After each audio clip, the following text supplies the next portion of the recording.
भगवान शिव को तीनों लोकों का स्वामी कहा जाता है। अपने भक्तों की वे सदैव सुनते हैं।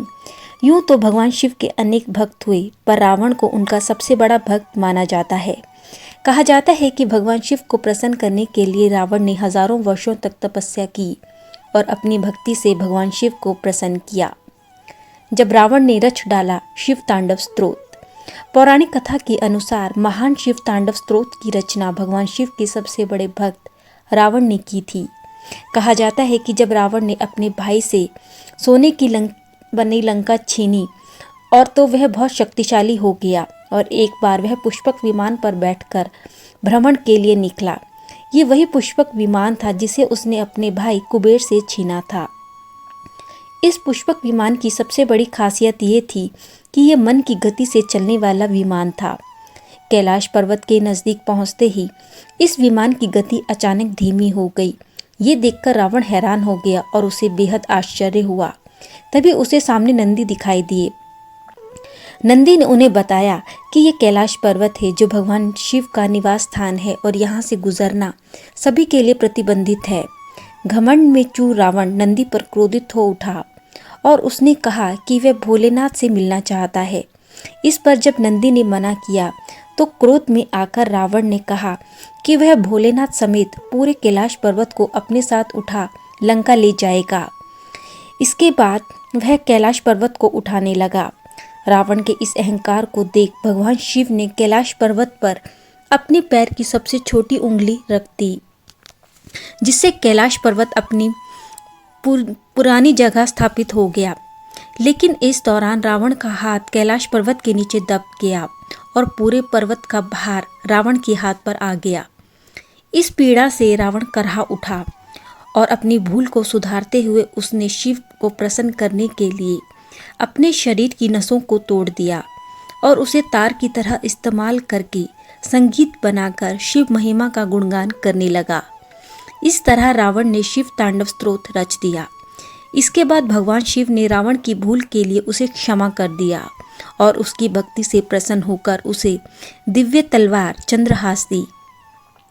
इस घटना के दौरान ही भगवान शिव द्वारा उसे रावण नाम दिया गया, जिसका अर्थ है तेज दहाड़, क्योंकि रावण का हाथ जब कैलाश पर्वत के नीचे दबा तो उसके रोने से पृथ्वी कांप उठी थी। कहा जाता है कि इस घटना के बाद ही रावण आजीवन भगवान शिव का भक्त बन गया। शिव तांडव स्तोत्र लाभ व महत्व। धार्मिक मान्यता है कि शिव तांडव स्तोत्र का पाठ करने से हर मनोकामना पूर्ण हो जाती है। रावण ने अपने आराध्य शिव की स्तुति में तांडव स्तोत्र की रचना की थी। इस स्तोत्र को कुछ विशेष परिस्थितियों में और विधिवत पढ़ना चाहिए। यदि ऐसा करने में कोई व्यक्ति सफल होता है तो यह स्तोत्र चमत्कारी लाभ देने वाला सिद्ध होता है।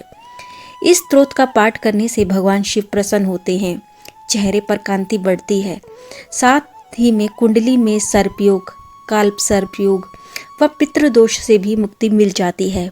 माना जाता है कि शिव तांडव स्तोत्र का पाठ करने से शनि, राहु और केतु दोष से भी मुक्ति मिलती है। शिव तांडव स्तोत्र का पाठ करने से वाणी की सिद्धि हो जाती है और मनुष्य के जीवन में कभी भी धन संपत्ति की कमी नहीं होती।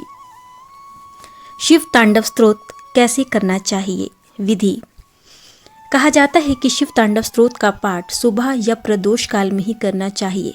सबसे पहले नहाने के बाद साफ वस्त्र पहनकर ही इसका पाठ करें। भगवान शिव के चित्र, तस्वीर या मूर्ति के समक्ष प्रणाम करने के बाद उनकी पूजा करें और इसके बाद ही तांडव स्तोत्रम का पाठ करें।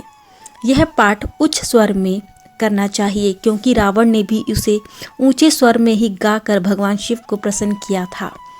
पाठ पूरा पढ़ने के बाद भगवान शिव का ध्यान करें और फिर उनकी आरती करें। चमत्कारी लाभ। शिव तांडव स्तोत्र अपने आप में पूर्ण और अत्यंत चमत्कारिक है और साथ ही यह धन प्रदान करने वाला भी है।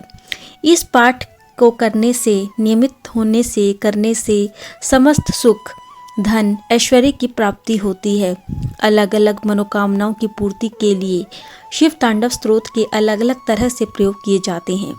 प्रत्येक मनुष्य और खासकर गृहस्थ व्यक्ति को इसका पाठ रोजाना करना चाहिए। इससे गृहस्थ जीवन सुखमय होता है। परिवार में खुशहाली आती है और दाम्पत्य जीवन में प्रेम और आपसी समझ विकसित होती है। सावधानी। शिव तांडव स्तोत्र एक जागृत और सिद्ध स्रोत है। इस पाठ में कुछ सावधानियां रखना जरूरी है, वरना इसका लाभ नहीं मिलता और आपकी की गई साधना व्यर्थ जा सकती है। इस स्रोत का पाठ करते समय उच्चारण की शुद्धता का ध्यान रखें। धीरे धीरे आराम से पढ़ें और पढ़ने में कोई गलती ना हो। पूर्ण ध्यान और एकाग्रता से पाठ करें। जब तक स्रोत याद ना हो जाए तब तक पाठ करते समय नेत्र की सीध में शिवलिंग रखें या भगवान शिव का चित्र रखें। जब स्रोत कंठस्थ हो जाए तो आंखें बंद करके अपने नेत्रों के मध्य में ध्यान लगाएं और पाठ करते समय आचरण और विचारों की शुद्धता का ध्यान रखें। भगवान शिव को आप सच्ची भक्ति से शीघ्र प्रसन्न कर सकते हैं। भगवान शिव जितने विशाल और व्यापक हैं उतने ही वे अपने भक्तों के लिए दयालु भी हैं। भगवान शिव की यदि आप विशेष कृपा पाना चाहते हैं तो शिव तांडव स्तोत्र का पाठ आपके लिए अत्यंत ही फलदायी और लाभदायी साबित होता है।